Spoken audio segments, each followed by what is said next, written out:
જય શ્રી કૃષ્ણ મિત્રો। તો મિત્રો, અષાઢ સુદ બીજ એટલે અષાઢી બીજ। આજના દિવસે ભગવાન જગન્નાથ તેમની બહેન સુભદ્રા અને ભાઈ બલરામ સાથે રથ પર સવાર થઈ નગરયાત્રા કરવા નીકળે છે। ભક્તોને ભગવાનના દર્શન કરવા ભગવાન પાસે જવું પડે છે, પરંતુ આજના દિવસે ભગવાન સ્વયં ભક્તોને દર્શન આપવા સામે ચાલીને ભક્તો પાસે દર્શન દેવા આવે છે। ભગવાન જગન્નાથ તે સ્વયં પરમ પુરુષોત્તમ નારાયણનું જ સાક્ષાત સ્વરૂપ છે। આ કારણથી જ તે જગતના નાથ પણ કહેવાય છે। આ દિવસે ભગવાન જગન્નાથની રથયાત્રા કાઢવામાં આવે છે। આ રથયાત્રામાં સૌથી આગળ હોય છે તાલધ્વજ રથ, જેના પર બલરામજી સવાર હોય છે। તેની પાછળ પદ્મધ્વજ રથ, તેમના પર સુભદ્રા બહેન સવાર હોય છે। છેલ્લે ગરુડ ધ્વજ રથ, જેને મંદીઘોષ રથ પણ કહેવાય છે।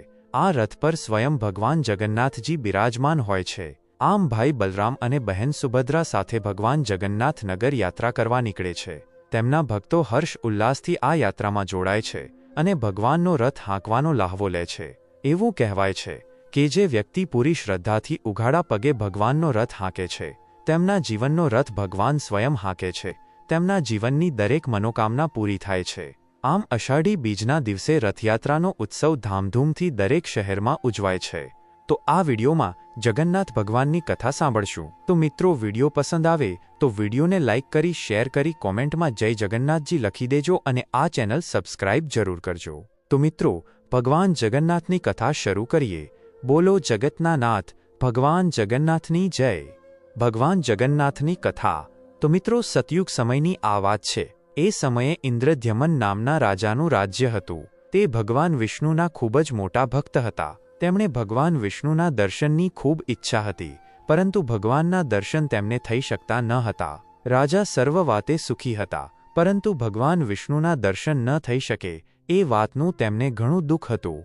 એક વખત તેમના દરબારમાં ફરતા ફરતા એક સાધુ આવી પહોંચે છે અને તે રાજાના આ દુઃખ બાબતે તેમને એક સલાહ આપે છે કે જો તમારે ભગવાન વિષ્ણુના દર્શન કરવા જ હોય તો તમે ભારતના છેડે ઓરિસ્સા નામના પ્રદેશમાં ભગવાન વિષ્ણુને તેના અસલી સ્વરૂપ નીલ માધવના રૂપમાં પૂજવામાં આવે છે અને ત્યાં ભગવાન વિષ્ણુના દર્શન થઈ શકે છે।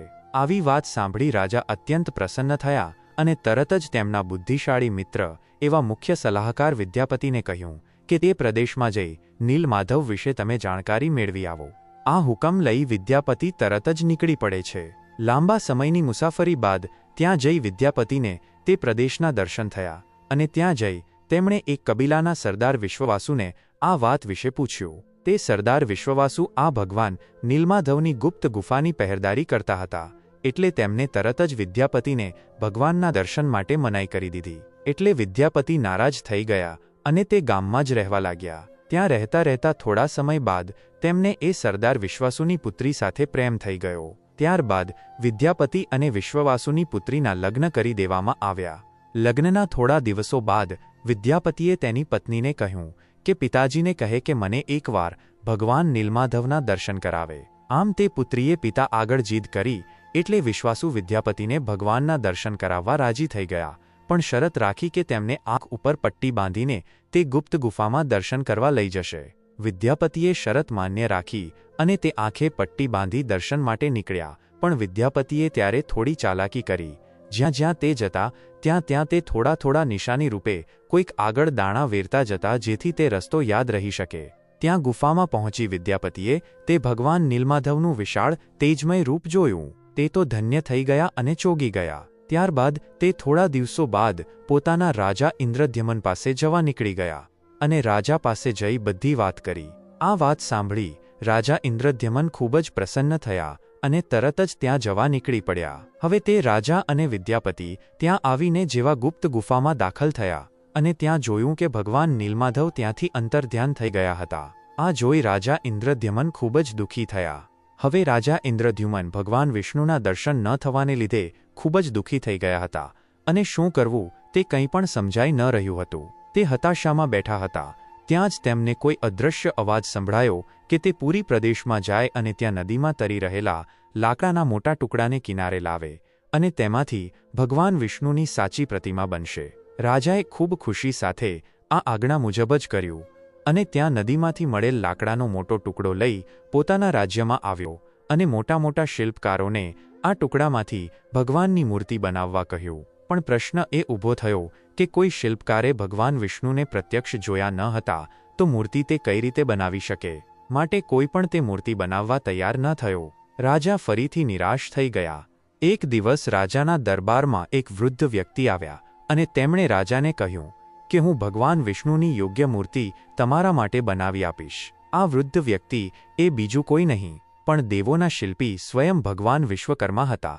રાજાને નવાઈ લાગી અને વિશ્વાસ ન આવ્યો કે આ વૃદ્ધ વ્યક્તિ નહીં કરી શકે, પણ છતાં થોડી આશા સાથે તેમણે મૂર્તિ બનાવવા માટે હા પાડી દીધી, કેમ કે તેમની પાસે બીજો કોઈ વિકલ્પ હતો નહીં. આ વૃદ્ધ વ્યક્તિએ રાજા સામે શરત રાખી કે હું એક બંધ ઓરડામાં આ મૂર્તિનું કામ 21 દિવસ કરીશ, ત્યાં સુધી મારા કામમાં ભૂલથી પણ કોઈએ ખલેલ પાડવી નહીં. રાજાએ આ વાત માન્ય રાખી અને વૃદ્ધ વ્યક્તિ એક બંધ ઓરડામાં રાત દિવસ કામ કરવા લાગ્યા અને ઓરડાની બહાર કામ કરતા હતા.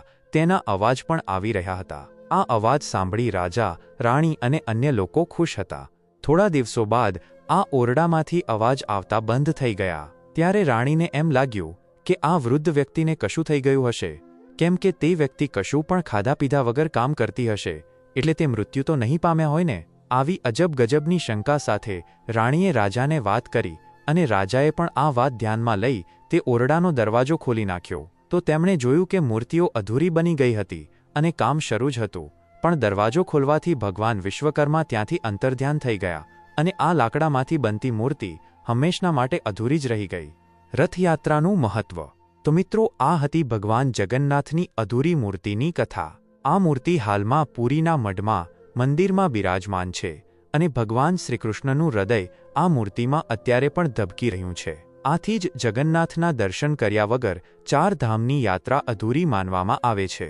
એવું કહેવાય છે કે ભગવાન વિષ્ણુ જગન્નાથપુરીમાં પૂજન કરે છે, રામેશ્વરમાં સ્નાન કરે છે, બદ્રીનાથમાં દર્શન આપે છે અને દ્વારિકામાં શયન કરે છે.